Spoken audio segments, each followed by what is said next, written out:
part of their consumer journey, their customer journey. We like making connections with individuals. And as a result, we've been students of how generations work and how you can engage with them and how you can get them excited for a long time, for me, over 20 years now. And so today's presentation is the new rules of boomer marketing. And I think it's a great topic for now in the pandemic, because a lot of the assumptions we had about boomers are changing before our eyes. And some of the things that the pandemic accelerated, and I think it's like conventional wisdom now that the pandemic really accelerated a lot of moves towards, digital, or sort of like, kind of ordering or purchasing through your phone, or certain classifications of goods and services that you used to buy one way, you're now buying another way.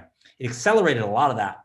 And there's been a huge effect on boomers as well, for a number of reasons, but it also in part because, the pandemic and COVID-19 is something that, directly affects boomers more than other generations because of the age factor. So a lot to talk about today, a lot to unpack. What I'm going to do is I'm going to share my screen here, and let's jump in.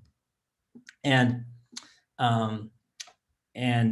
let me see, and let me know if for some reason you can't see my slide. So this is the new rules of boomer marketing. Like I said, my name is Ben Kaplan. I'm the CEO of Top Worldwide. We're a full service global marketing agency, and we love defining and reaching target audiences with the right message to the right people at the right time. I'm only going to talk about us for like less than 60 seconds. Then it's going to be all about boomer marketing. But I think I always say, be careful of who you take advice from, but be patient with those who give it. So here's our perspective on the world and how we think about boomer marketing. We're a global marketing agency with, we say, data-driven thinking in our DNA. That means we love measuring things. In fact, we like it so much. We like optimizing things that's part of our name. So TOP, our agency, stands for test, optimize, and perform. And we're all about data-driven thinking. And then we actually span 48 different marketing disciplines organized into 6 functional groups. So when I talk about boomer marketing today, I'm going to be pulling from communications and some of the, earned media PR things we do. But I'm also going to be talking heavily about digital and some of the, whether it's SEO or social media or influencer marketing, how that impacts boomer marketing. We're going to talk about creative from the creative group, about how some of the stereotypes we have about boomers causes us to think about creative in certain ways. And maybe some stereotypes might have a hint of truth and some maybe don't. So how does that impact? We'll talk about advertising. Certainly if you're buying ads to reach boomers, we'll talk about some of the differences with that for boomers versus, some of the other cohorts that are similar but have some differences. A lot from our insights group, which is all about kind of market research. That's where we do a lot of original research about boomers. And also, if any of you have businesses or applications where you're like generating leads, you're trying to do inbound marketing, our growth group and some of the viral marketing principles we use there. So this is a cool presentation because most of my webinars, I do them every week, do not draw upon all 6 groups, but this does. And then finally, I'll say, we span lots of different specialties. I know a lot of people from different government agencies or local governments are here. So Top Government is one of our agencies that focuses on what you do, but we have many other agencies. Top Digital, we have a whole sort of boomer group within Top Digital, because we'll talk about why digital is more important for boomer marketing. But these are some of the resources we draw upon. And we do this all over the world. So we're going to define this in terms of the US market, because demographics tend to be defined by country, but some of the principles of this will work in lots of other places. So that being said, let me go in and kind of just do a quick generational breakdown so we just understand who we're talking about. So we're talking about baby boomers, and one of the challenges about this generational group is it spans 18 years. We say like 1946 to 1964. So we're sort of, talking about this sort of like kind of, sort of post-silent generation or kind of post-war crowd. But that's a wide range, right? Someone who's 57 versus 75 now, that's a big difference. And just to put this in context, so then you have, Generation X, age 41 to 56. You have millennials, age 25 to 40, and then Generation Z, age 9 to 24, and we're defining some new generations, Generation Alpha. Is there a pandemic-defined generation most likely? And so just to give you an idea. So the key takeaway, though, is that, that baby boomer generation is a big one. And if we start understanding the different sort of factors and the range that spans, we can get more precise in our boomer marketing. So why boomer marketing? Why is this important? Well, lots of people like talking about, very in fashion to talk about whether it's Generation Z or millennials. But, for boomers, there's 70 million people in the US. They control 70% of all disposable income. So if you want to, in your product or your service, reach like 70 cents on the dollar rather than the 30 cents, even though it's not considered the sexiest generation, it still has the most buying power. And until recently, boomers, had their sort of their place in the world, their authority of being just a really big generation. But now there's actually more millennials who are alive than boomers. So that's shifted, but the disposable income hasn't shifted quite yet. And in fact, because many of those boomers have parents that are of a certain age too that are passing away, they're on schedule to inherit I think the stat I saw was $13 trillion that are coming into boomers' pockets. So buying power, you'd expect to, somewhat diminish as people retire or go on fixed income, but actually there's an influx of inheritance coming that's going to support that buying power, for a while still to go. So let's talk about kind of the common assumptions about boomers, and then we'll break down more specifically some of the nuances about them. So boomers are, hardworking, known as a hardworking generation, right? If you sort of are going to define a generation by, who are the workaholics, you tend to go towards boomers. Why is that? Well, you go to more recent generations, millennials, Generation Z, that's where you start having more of growing up in this, like a notion of like work-life balance, more of a more recent notion, right? It wasn't like what sort of boomers joined the workforce. There wasn't really this like work-life balance concept, right? So very hardworking, number one. Boomers are thoughtful. Thoughtful, by what I mean, and we're obviously generalizing here, is just thoughtful in considering decisions. So I'm sure many boomers are very thoughtful, kind people. But I sort of mean this in the context of the decision journey to that is a lot of research, more thinking, more reading, more consideration, taking the time to do that, less pure intuitive decision making. So boomers are hardworking and boomers are thoughtful. Number three, boomers are competitive. This was also of an age too, and this is this generalization as a cohort where goals were important. There was less of the you were in your elementary school like track team and like everyone got a ribbon for participating. There wasn't quite that as much then. So it's competitive by nature. So there's some things in regard to boomer marketing about sort of recognizing and recognizing achievements and other things that can be very effective in boomer marketing, even though it's not traditionally associated with boomers. So for instance, like gamification of reaching a level or a badge, which isn't 100% associated with boomer marketing, can be useful if structured in the right way. Boomers are goal-oriented for many of the reasons I mentioned, but tended to be hardworking, career-focused, focused on achievements. So there's that as well.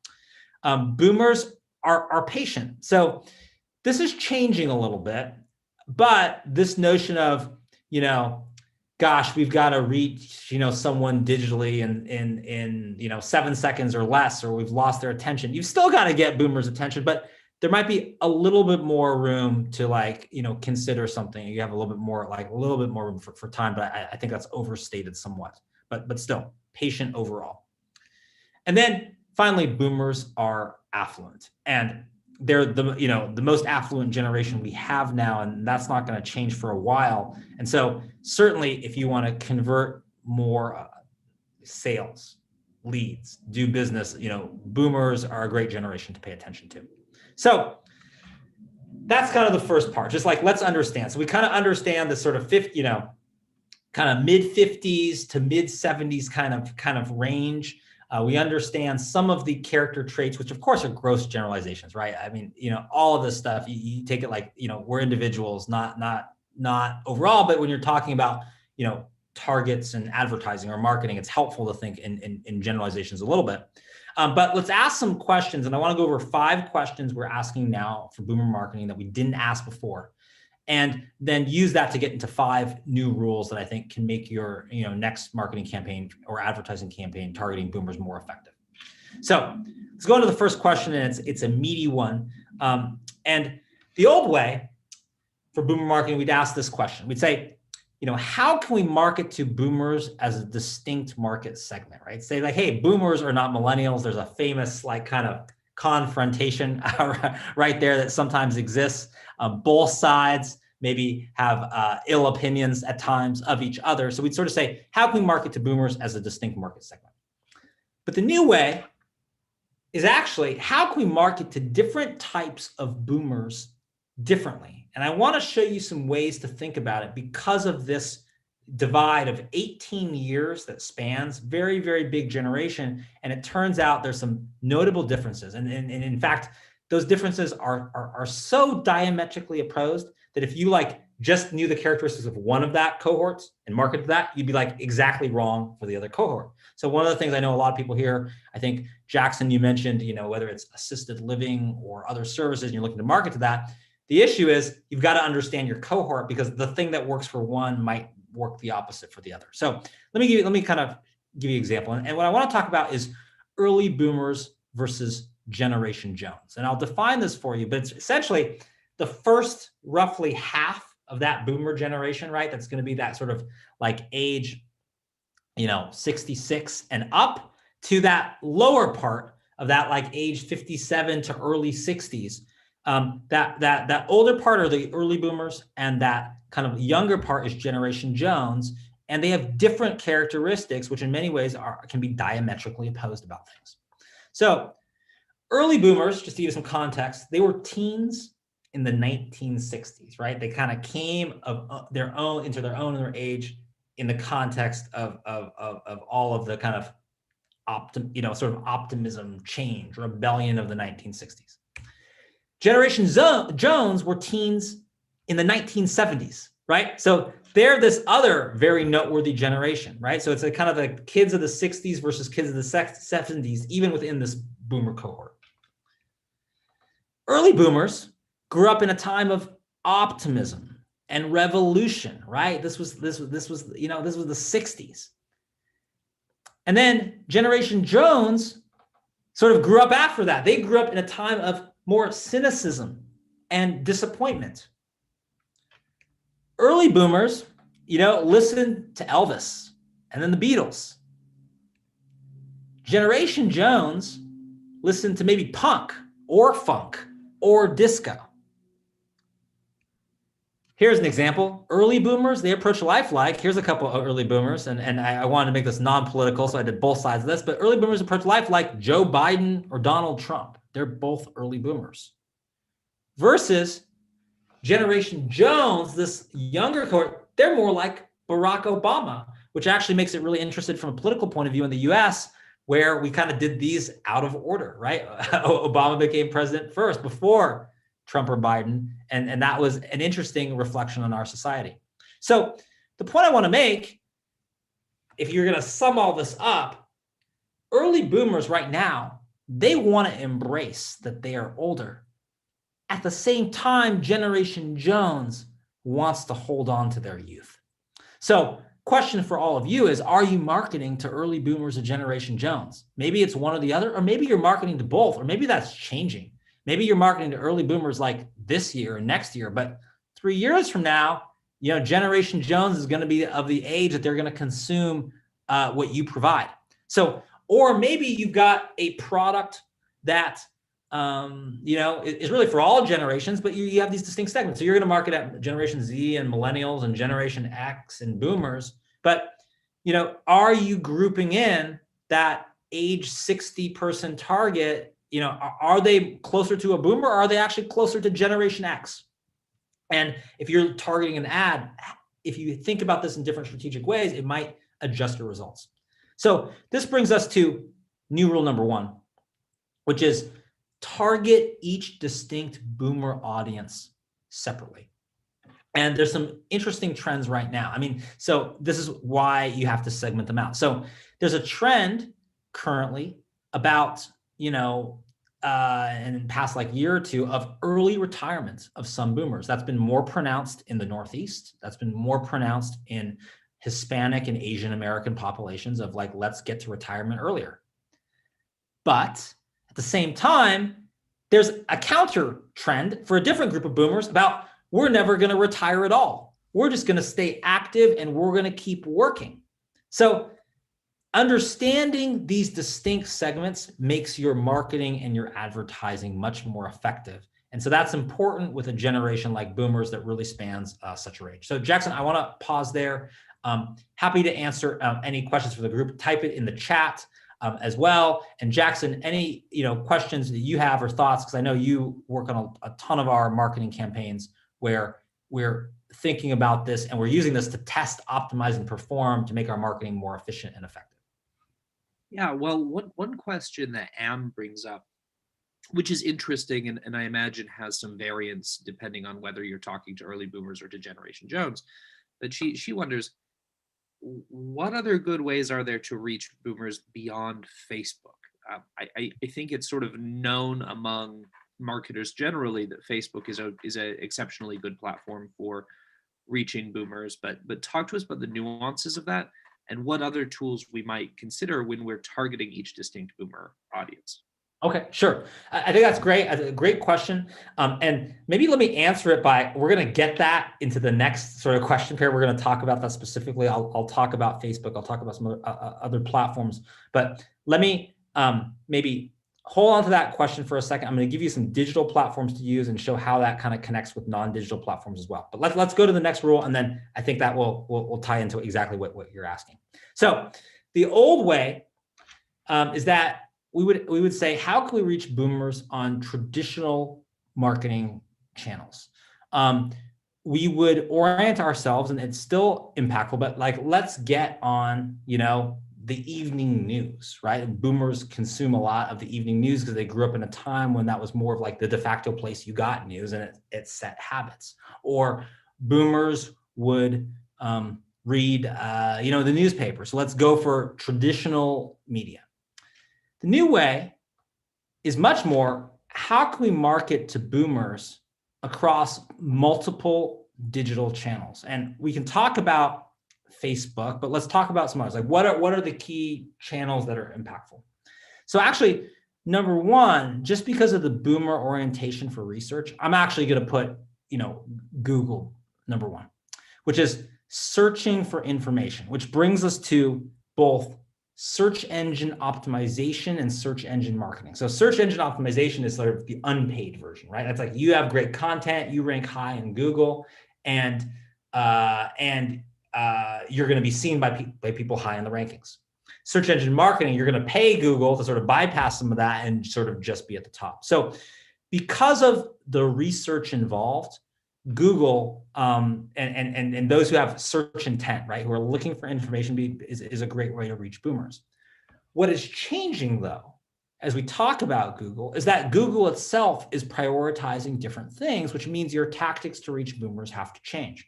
So for instance, Google now, look at your average page, and this is like a little search you can do. Just look for something that's like a generic term. So search for, lawyers. Search for, I know you could do this, nursing homes. Search for something that's a general term. If you search that into Google right now, you're going to see like that a lot of the results that come back to you are localized, right? It's gonna say that, okay, someone's looking for a lawyer or looking for a nursing home, and wherever you are, it's going to return like oftentimes half of those results on that page will be local, even though you didn't search for Houston lawyers or Houston nursing homes. So Google's has experience with people's intent, and it's going to adjust. So what that means is that, do you have, for instance, if you're a brand that has 12 locations in 12 different states, do you have, and that Google is a great way to reach boomers as part of your SEO strategy, is it localized for each of those 12 places? Because a lot of those results are going to be localized for what people see. So that starts to impact local SEO, becomes a part of your boomer marketing strategy. So one, Google's changing in a lot of those ways. Google's orienting itself more towards, mobile search and mobile research. So that becomes important. Voice search. So that's one channel. Second channel, Facebook. So 83% of boomers are on social media. And so social media, and in some ways it's why other generations more left Facebook, but because so many boomers are on there, it becomes a great way to reach them. But I think where there's room sort of across multiple digital channels is to not just be sort of platform centric, but to reach boomers using a combination of platforms. So for instance, here's something from our playbook, which would be, boomers will consume video. They're a little bit more generous with their time in video. And so let's reach boomers by running YouTube pre-roll ads and tracking who consumes all of that ad, and it won't be a hard sell.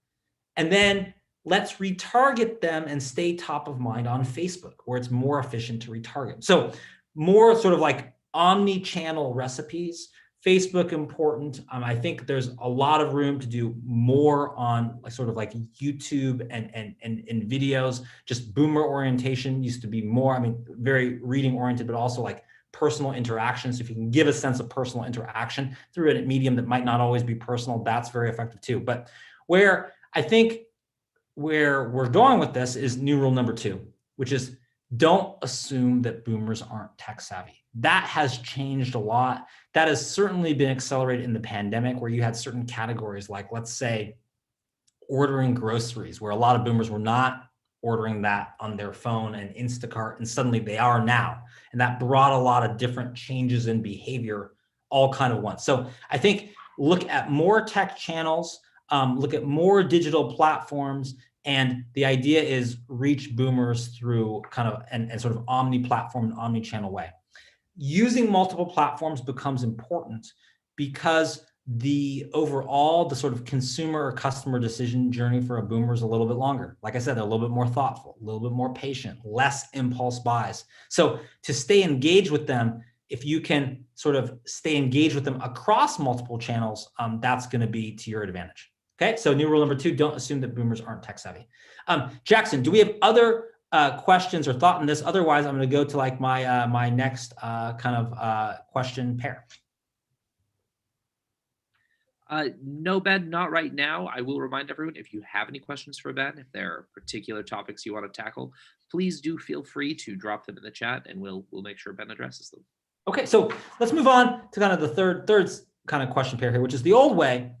Is we would say, how can we stay on the computer screens of our target boomers, right? Like it's like a lot of this is, tends to be boomers traditionally thought of more computer oriented, tablet oriented rather than, mobile phone oriented, bigger screens, bigger letters, more longer form content. What I think is the new way is that how can we stay top of mind with boomers across both desktop and mobile? I think with the pandemic, we've seen this accelerate, and I think research is being done now, but the research that I've already seen is going to bear this out, where traditionally you'd think of like, okay, more of like a Generation Z is someone who's going to be comfortable ordering off a phone, a boomer, if they're ordering, they order a lot of things online, going to want to order off their computer. But right now, there's much more mixed modes of research. So maybe you would look and research something on your phone. Even if you make the purchase on your computer, there might be a combination of those two.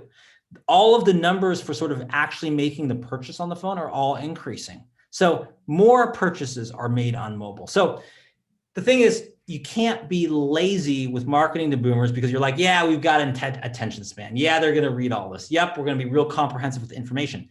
I think you need to be sort of comprehensive for a thoughtful person, but there's much more now of how can I consume this in a format that I can more quickly get through, and just assuming that millennials have no focus and boomers will focus a lot. Those lines are blurring as well. So what that means though is that if information is going to be consumed on for instance mobile and desktop, how are we thinking about our content in both ways?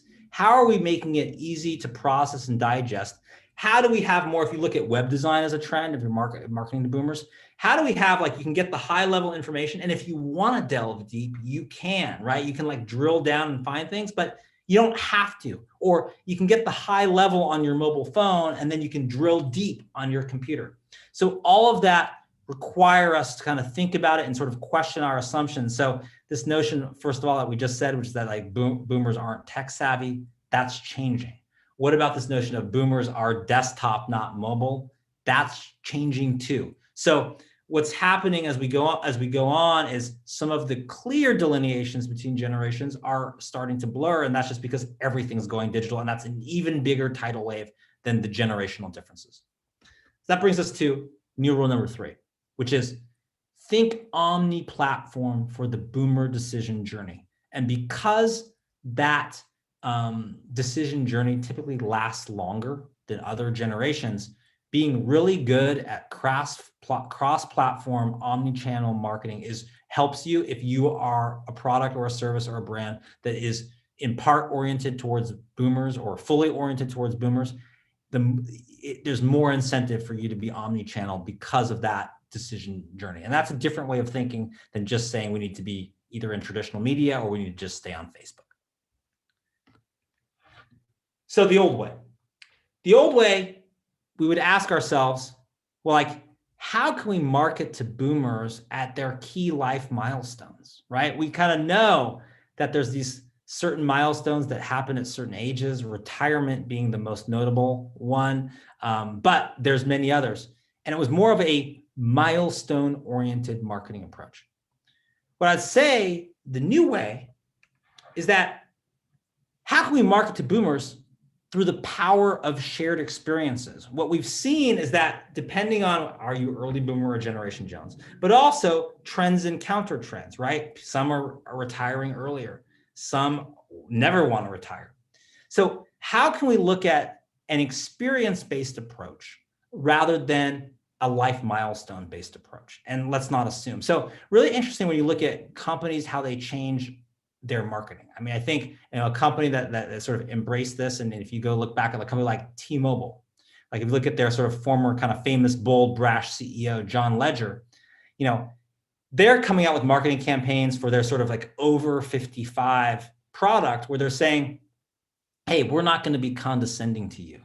We're not going to talk down to you. We're not going to assume that like, oh, you're kind of winding down, you're not active anymore, right? You're all these things. I mean, really, it's an approach that's a little bit more targeted to a Generation Jones, naturally kind of plays there, that younger. And by the way, even an old Generation X, right? Like right now, older Generation X members are gonna be 55, 56, up to 57 as well. So one, they're looking at that. But then two, this notion of shared experience means whether it's hobbies or interests of boomers, whether it's certain moments that you might experience at different points in your life, but still that moment of connection, that moment of sense of family pride, all of these things that might be beyond one milestone, but actually is a shared experience, becomes more powerful. So I think a lot more sort of marketing around these moments than just like you're entering retirement. We assume that as sort of the marketing construct. So that brings us to new rule number 4, which is leverage shared experiences to connect with boomers. And because boomers grew up in an era, right, where that was before, it was much more one-on-one interaction, one-on-one personal, relationships. You'd call people, you wouldn't text message them, all of those sorts of things. Any of those kind of shared experience and moments of connections generally, any moment of connection generally works well across demographics, but 2, especially for boomers, it works really, really well.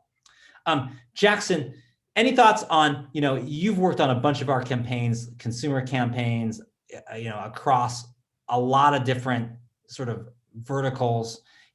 How do you think of like marketing to boomers without being like condescending or stereotypical, or like addressing a shared experience, but not making assumptions that, and honestly, especially Generation Jones, that younger cohort, they're going to hate that, right? They're trying to like hold on to their youth. They're going to hate being marketed to like an old person?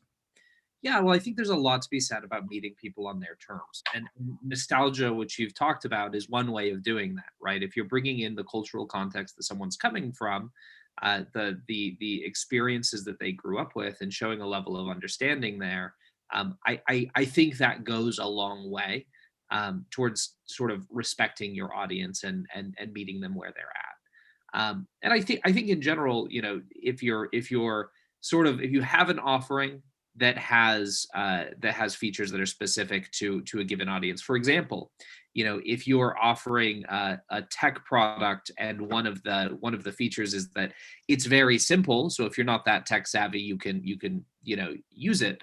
I think that what you focus on is kind of the most dignified possible angle on that, which is to say, you know, it's uncluttered. We know that you don't have kind of time to invest in learning a whole new platform, but here's something that's simple and straightforward for you that gets the job done, right? As opposed to playing up some perceived fault in the audience, because of course you're having to actually meet them where they're at. So I think that Saying like, we have a feature, and look, it's really big text and you can't see, and look, it's all these sorts of things. Especially saying like, we just simplify things for you because you want to focus on what's important, and we get rid of the stuff that isn't for you. And that might result in bigger text and other things like that, but we don't have to message it like that. Yeah, I think it's messaging to the emotional experience of the audience, as opposed to focusing on maybe some of the aspects that they may not be ready to acknowledge themselves, or may not want to be thinking of as may affect their image of themselves, right? You want people to hold intact people's mental image of themselves, which I think is very important. Sure. No, good point. Totally agree. So let's get to our last question set, and then I kind of wrap up with the most important thought of the day. So Olway, we'd sort of ask ourselves, how can we demonstrate to boomers that we know they are smart, right? Make more thoughtful consideration purchase, let's show you the technical details of this product. Let's help you understand how the sausage is made. Let's give you a lot of reading material. Let's, really show that we know you're a smart consumer, and we know that, and we know you want to think of yourself as smart too. So we're going to recognize that. I think the new way is, how can we show boomers how much we really appreciate them? I mean, I think where this is shifting is it's a very sort of, as I mentioned, like sort of achievement-oriented, hardworking, goal-setting kind of demographic cohort. And so the sense of appreciation and all the things we sort of like don't, have time for. Appreciation with like, you're going to get personal service. Appreciation with we are transparent and recognize and are grateful for your loyalty.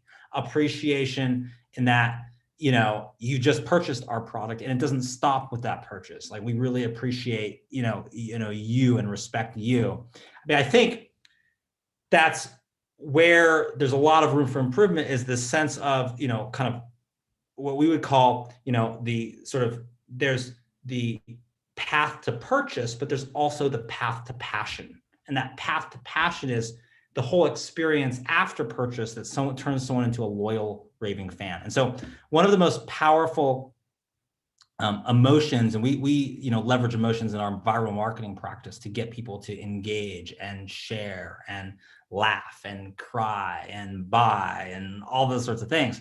But that sense of boomers wanting to be appreciated, that being a need now, because that's in very much at the crux of the sort of the millennial boomer kind of loggerhead that sometimes we're at, as a kind of like talked about in popular culture. But I think that as a cornerstone, and that sense of appreciation and that sense of respect is, again, an emotional point that I think we're leveraging more than just like, we're going to inundate you with information.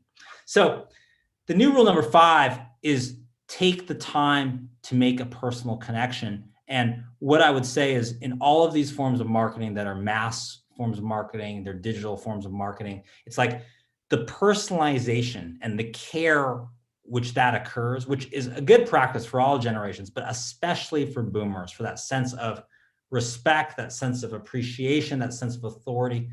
goes really a long way. So, I mean, to give you an idea about that, I mean, we will do all sorts of things in like email campaigns, marketing automation campaigns, things to show that, we've paid attention. We've paid attention to the details. We want to, get to know you personally. We have custom tailored this for you. All of that goes a long way to make more effective boomer marketing. So just as a quick recap before I end on the final thought of the day, what have we learned today? We've learned that new rule number one, that there's all of these boomer, kind of cohorts, but two big ones is the division between early boomers and Generation Jones. And you've got to target those distinct boomer audiences separately. And so I think anyone listening, whatever your marketing is, you've got to know, like, what is the composition of early boomers versus Generation Jones? And if you don't know, your marketing probably isn't optimal. Two, we've talked about, don't assume that boomers aren't tech savvy. A lot of that is changing. A lot more marketing can shift to digital. A lot more of that digital can be beyond just Facebook. Certainly that has importance for tactics like on Google search. We talked about the importance of local SEO. And at the same time we're doing that, we're also saying, we've got to think omni-platform for the boomer decision journey. So this can start on desktop, but it might end up on mobile. We might start offline and it might end up online. So I think because of the longer decision periods for boomers compared to other generations, less snap judgments, omni-platform integrated becomes really important. Remember, we talked about, maybe we start an ad on YouTube and then we drive to conversion on Facebook. And then we talked about new rule number 4, leverage shared experiences to connect with boomers. So these assumptions that all boomers are going through this thing at the same time, that's really changing. The timing has shifted. Sometimes certain groups of boomers are doing the exact opposite of other ones. So instead, anchoring on these shared emotional experiences rather than just life milestones becomes important. And finally, new rule number 5, take the time to make a personal connection, show your appreciation. The personalization and the individual personalization, not just cohort personalization for boomers, makes a tremendous difference. And I've seen, conversion rates on email marketing campaigns go up 20% by adopting that principle. So with that being said, what the final kind of wrap up that I want to say is that before I wrap up my final thought today is, let me know what is the one thing that you found most interesting or useful or you're going to apply tomorrow. I always want to know what's the stickiest. You can tweet at me at Benjamin Kaplan. Let me know. If you have questions or projects, and we do all kinds of, we have top data if you need more market research insights about your target audience, or top creative if you want to create new ads or media or videos to target boomers, or maybe our digital group if you want to really ramp up your SEO or your SEM or your social media. Send me an email, ben.kaplan@topagency.com. And this is my LinkedIn too, which you can type in, or you can just take a photo of that QR code and it will take you and just, I don't accept all my LinkedIn requests. I get a lot. So just say you attended my Boomer webinar and I'll accept. And then finally, let me end on the final thought of the day, which is just to make your Boomer marketing more effective.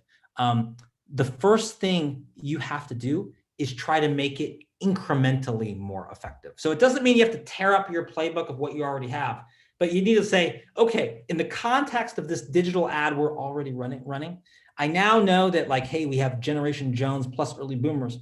What if we just A/B test a slight variation on that and not assume, and maybe target that variation at those who are just like a bit more active lifestyle that wants to stay with and reclaim their youth. Let's look at that.